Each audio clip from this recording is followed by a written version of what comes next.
మీ ఎలాంటి వ్యాపార ప్రకటనలకైనా వెంటనే మా ఛానల్ సంప్రదించండి. శ్రీ గురుభ్యో నమః, శ్రీ మహాగణపతే నమః. ముందుగా ఈ యొక్క శ్రావణ మాసంలో ఈ యొక్క వరలక్ష్మి వ్రతాన్ని జరుపుకునేటువంటి మనస్సు కలిగినటువంటి వారందరికీ కూడా శుభం కలగాలని చెప్పి ఆ దేవుణ్ణి కోరుకుంటున్నాను.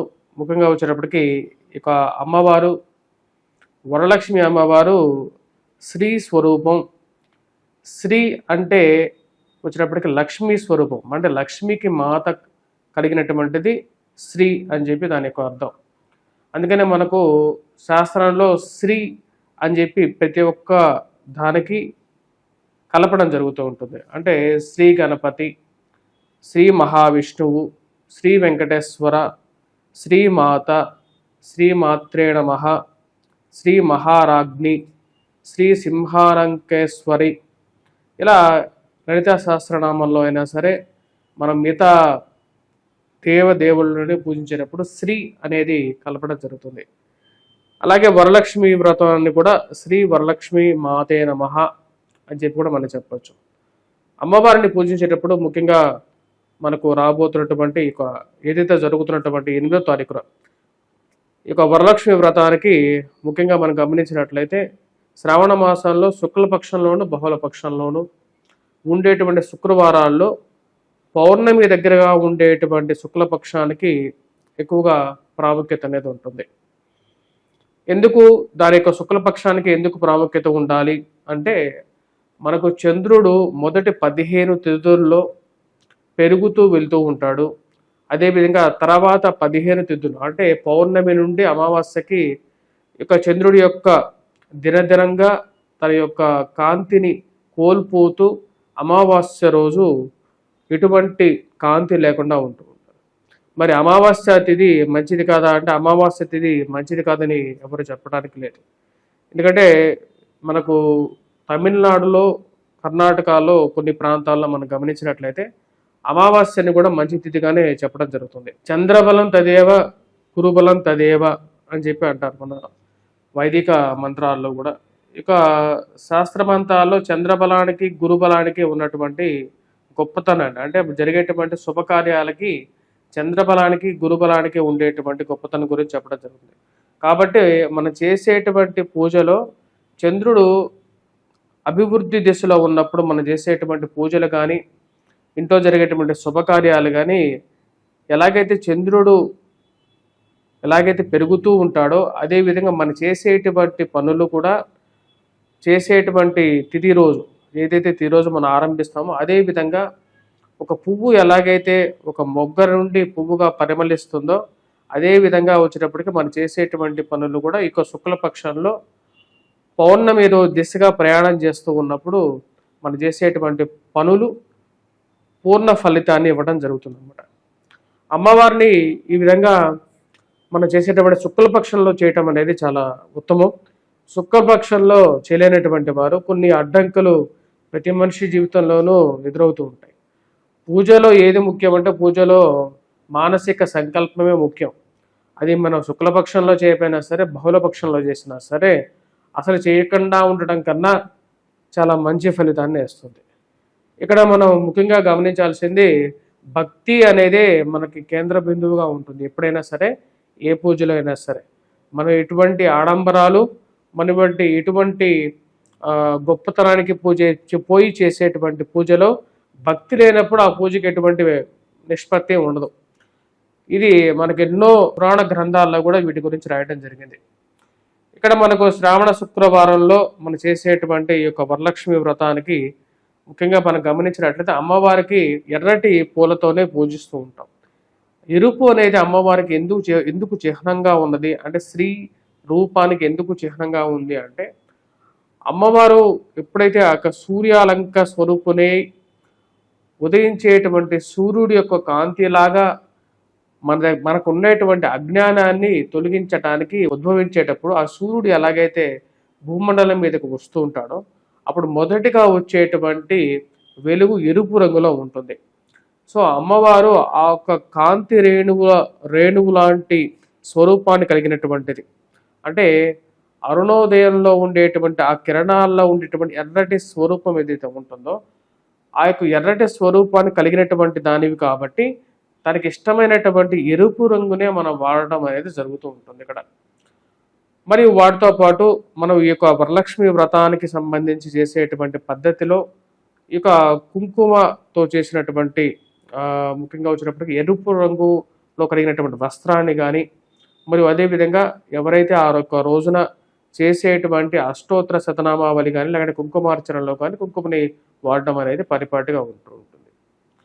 వాటితో పాటు మిగతా హోమ ద్రవ్యాల్లో పసుపుని సుమంగళి స్వరూపమైనటువంటి గౌరీ స్వరూపమైనటువంటి అమ్మవారు కాబట్టి అమ్మవారికి ఇష్టమైనటువంటి మంగళ స్వరూపమైనటువంటి ఈ యొక్క పసుపుతో చేసినటువంటి కొన్ని పదార్థాలని, అంటే ముఖ్యంగా వచ్చినప్పటికీ ఎవరికైతే ఈ యొక్క రక్షా బంధనం కట్టుకొని చేస్తూ ఉంటారు ముఖ్యంగా వచ్చినప్పటికీ, ఎందుకంటే మనం కంకణం కట్టుకున్న తర్వాత చేసేటువంటి పూజలకి కంకణబద్ధులై ఉంటాం. అంటే చేయాలనుకున్నటువంటి పని మీద పూర్తిగా నిమగ్నం అవ్వటానికి మనం కట్టుకున్నటువంటి కంకణం ఏదైతే మనం తోరాలు ఏవైతే కట్టుకుంటామో ఈ యొక్క కంకణం అనేది మనకు మానసిక సంకల్పాన్ని ఆ యొక్క పూజ చేయడానికి పూర్తిగా మనని కంకణబద్ధుడే చేస్తుంది. వాటికి పసుపు పూసి దాని తర్వాత దానికి పువ్వు ఆకులు మిగతా వాటితో పూజించిన తర్వాత మనం చేయడం జరుగుతుంది. కలశం పెట్టుకోవటం అనేది మనకు పరిపాటిగా వస్తున్నటువంటి ఒక కొంతమంది వీళ్ళల్లో వచ్చినప్పటికీ ఒక కలశాన్ని పెట్టుకోవటం అనేది ఒక పరిపాటిగా ఉంటుంది. ఎందుకంటే మీ యొక్క వంశంలో కానీ లేకపోతే మీ యొక్క అత్తగారి ఇళ్లలో కానీ లేకపోతే మీ యొక్క వంశంలో ఎవరికైతే ఈ యొక్క ఆచారం ఉంటుందో వారికి ఒక కలశం అనేది పెట్టుకోవడం జరుగుతుంది. కలశంలో ఉండేటువంటి ఒక ముఖ్యమైనటువంటి ఇదేంటంటే కలశస్య ముఖే కంటే సమాశ్రితే, అదేవిధంగా కలశంలో పోసేటువంటి నీరు ఏదైతే ఉందో అది సాక్షాత్తు ఉండేటువంటి జీవనదులైనటువంటి గంగా, సరస్వతి మరియు అదేవిధంగా యమున మిగతా నదులన్నిటికీ అక్కడికి మనం ఆవాహన చేయడం జరుగుతుంది. తర్వాత మనం పసుపుతో చేసినటువంటి అమ్మవారిని పెట్టడం, విగ్రహ రూపంలో ఉన్నటువంటి అమ్మవారిని పెట్టడం, అక్కడికి ఆవాహన చేయడం, ఆవాహన చేసిన తర్వాత వరలక్ష్మి అష్టోత్తర శతనామావళితో పూజ చేయటం, ఎవరికి తోచిన విధంగా వారు చేరగలిగినటువంటి ఏవైతే పుష్పాలను కానీ ఆ రోజు చేసేటువంటి నివేదనలు ఏవైతే ఉన్నాయో మడిగట్టుకొని చేసేటువంటి వారు, మడి సాంప్రదాయం ఉండేటువంటి వారు ఎవరైతే స్నానం చేసిన తర్వాత పరిశుద్ధంగా ఆ యొక్క అమ్మవారికి చేసేటువంటి నివేదనలు ఏవైతే ఉన్నాయో నివేదనలు చేయటం, అమ్మవారికి పూజించడం, మరి అదే విధంగా వచ్చేటప్పటికి ఆ అమ్మవారి యొక్క కరుణా కటాక్ష వీక్షణాలకి పొందటం. ఇక్కడ మనం ముఖ్యంగా వచ్చేటప్పటికి అమ్మవారి గురించి చెప్పాలి అంటే అమ్మవారు స్త్రీ స్వరూపం. స్త్రీ అంటే ఏంటి అంటే చతుర్భుజం కలిగినటువంటి బ్రహ్మకి అమ్మవారు చతుర్వేదాలను ఇవ్వడం జరిగింది. ఈ సృష్టి ఆవిర్భావంలో శ్రీ మహావిష్ణువు, అదేవిధంగా ఈశ్వరుడు, తర్వాత బ్రహ్మ, ఈ ముగ్గురు ఉద్భవించిన తర్వాత వారికి బ్రహ్మకి సృష్టి చేయమని చెప్పి హితబోధ చేయటం జరిగింది. సరే, ఇక సృష్టి ఆవిర్భవించినప్పుడు ఇక సృష్టిని ఎలా మొదలు పెట్టాలి అని చెప్పి అర్థం కానటువంటి స్థితిలో బ్రహ్మ ఉన్నప్పుడు తను మొదటిగా తన మనసులో తలుచుకుంది ఈ యొక్క లోకమాత అనేటువంటి లోకేశ్వరిని తెలుసుకున్నాడు. అప్పుడు లోకమాత అనేటువంటి అమ్మవారు శ్రీ స్వరూపమైనటువంటి అమ్మవారు చతుర్వేదాలని బ్రహ్మకు అందించడం జరిగింది. తద్వారా వచ్చేటప్పటికి బ్రహ్మ ఈ యొక్క సృష్టి ఆవిర్భావాన్ని చేయడం జరిగింది. అమ్మవారు 3 రూపాల్లో మనకు ఎప్పుడు కనపడుతూ ఉంటారు. ఇది లలిత సహస్రనామ పారాయణంలో మొదటిగా ఉండేటువంటిది. శ్రీమాత. శ్రీమాత అంటే తల్లికి బిడ్డలు ఎలాగైతే ముఖ్యంగా ఉంటారో అదేవిధంగా వచ్చేటప్పటికి ప్రతి ఒక్కరిని తల్లిగా ఆదరించేటువంటిది అని చెప్పి శ్రీమాత. అదేవిధంగా విద్యలన్నిటికీ వచ్చేటప్పటికి మూలపుటమ్మగా శ్రీమాత. శ్రీ అనేది వచ్చేటప్పటికి ఈ యొక్క లక్ష్మికి తల్లిగా ఈ యొక్క స్త్రీని మనం చెప్పవచ్చు. తర్వాత మనం వచ్చినప్పటికీ శ్రీ మహారాజ్ఞే. శ్రీ మహారాజ్ఞే అంటే వచ్చినప్పటికీ ఎవరైతే మహారాజు లాగా ఎవరైతే ఉంటారో వారు ఈ యొక్క ప్రజలందరినీ పరిపాలించగలిగినటువంటి శక్తి అనేది వారిలో ఉంటుంది. అది కాబట్టి వారికి శ్రీ మహారాజ్ఞి అంట. శ్రీ మహారాజ్ఞి అదేవిధంగా సింహాలంకేశ్వరి అంటే సింహాసనం మీద కూర్చుని అధిష్ఠించిన దాన, అంటే రాజులకి కావలసినటువంటి సింహాసనం మీద కూర్చున్నటువంటి దాన. సింహాసనం మీద కూర్చున్నటువంటి వారు దుష్టులు ఎవరైతే ఉంటారో వారిని శిక్షించడం కూడా జరుగుతుంటుంది. శ్రీమాత అనేది సృష్టికి ఆరంభం, మాతా స్వరూపం అనేది సృష్టి ఆరంభ రూపం. అదేవిధంగా శ్రీ మహారాజ్ఞి అంటే రాజు ఎప్పుడైనా సరే ఈ యొక్క ప్రపంచాన్ని పరిపాలించగలిగినటువంటి శక్తి, అంటే పోషకుడిగా ఉంటూ ఉంటాడు అన్నమాట. అంటే పోషక రూపమైనటువంటిది శ్రీ మహారాజ్ఞి. అదేవిధంగా శ్రీ మహాలంకేశ్వరి అని చెప్పి సింహాసనం లంకేశ్వరి అని చెప్పడం జరిగింది మూడోది. అంటే శ్రీ సింహాసలంకేశ్వరి, సింహాసనం మీద కూర్చున్నటువంటి వారు లయానికి మూలరూపంగా ఉంటారు. అంటే సృష్టి, స్థితి, లయ ఈ మూడు స్వరూపాలకి అమ్మవారు మూల బిందువుగా ఉంటారు. మనం ఈ యొక్క రాబోతున్నటువంటి వరలక్ష్మి వ్రతానికి ముఖ్యంగా వాడవలసినటువంటి పదార్థాల్లో కలువ పువ్వులు, ఎందుకంటే అమ్మవారు ఎప్పుడు కలువ పువ్వుల్లో నివసిస్తూ ఉంటూ ఉంటారు. ఇక వాడేటువంటి పూలలో వచ్చినప్పటికీ మనకు ఎర్రటి పూలు ఏవైనా సరే మనకు దొరికినట్లయితే ఆ పూలని, ఏవైనా సరే బంతి పూలని లేకపోతే వాసన లేనటువంటి పూలని వాడాల్సినటువంటి అవసరం లేదు. ఇంట్లో డెకరేషన్ పాయింట్ ఆఫ్ వ్యూలో మీరు వాడుకున్నా సరే పర్వాలేదు, కానీ ఈ యొక్క సుగంధంతో కలిగినటువంటి పూలను ఏవైతే ఉన్నాయో వాటిని మాత్రమే వాడాలి.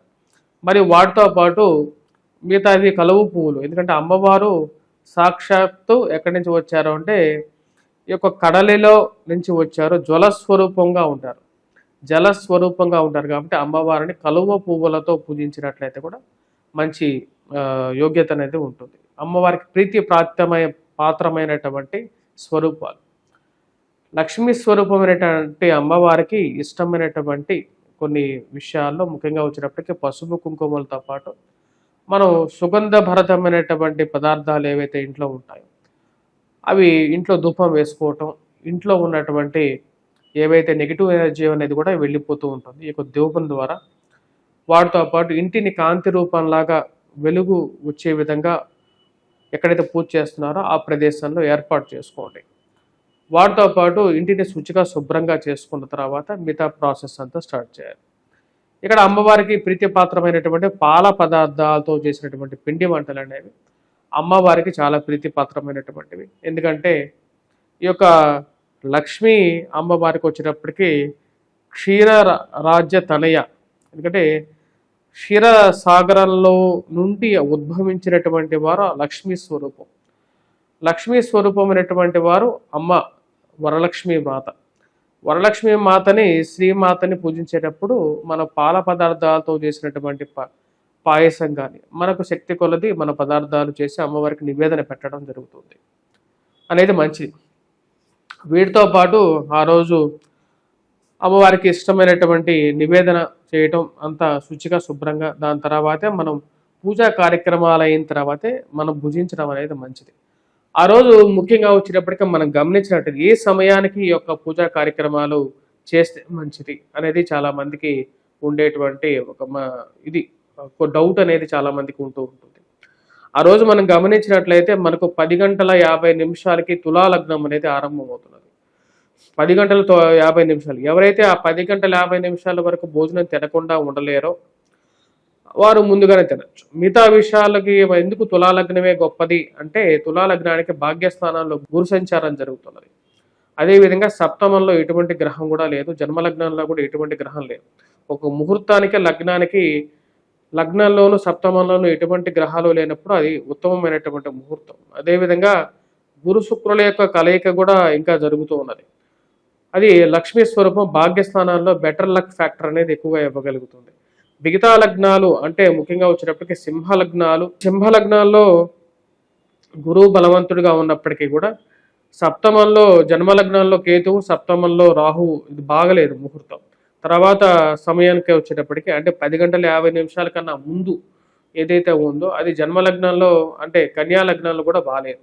కన్యాలగ్నంలో జన్మలగ్నంలో కుజుడు సంచారం చేస్తున్నాడు, అది కూడా బాగాలేదు. కాబట్టి లగ్నంలో ఎటువంటి పాపగ్రహం లేనటువంటి ఈ యొక్క తులాలగ్నం ఏదైతే ఉందో అది చాలా మంచి లగ్నంగా కూడా చెప్పడం జరుగుతుంది. కాబట్టి 10:50 మీ యొక్క పూజ అనేది మొదలు పెట్టుకోండి. శుభ సమయంలో శుభముహూర్తంలో చేసేటువంటి పూజకి విశిష్టమైనటువంటి ఫలితం అనేది పొందగలుగుతారు.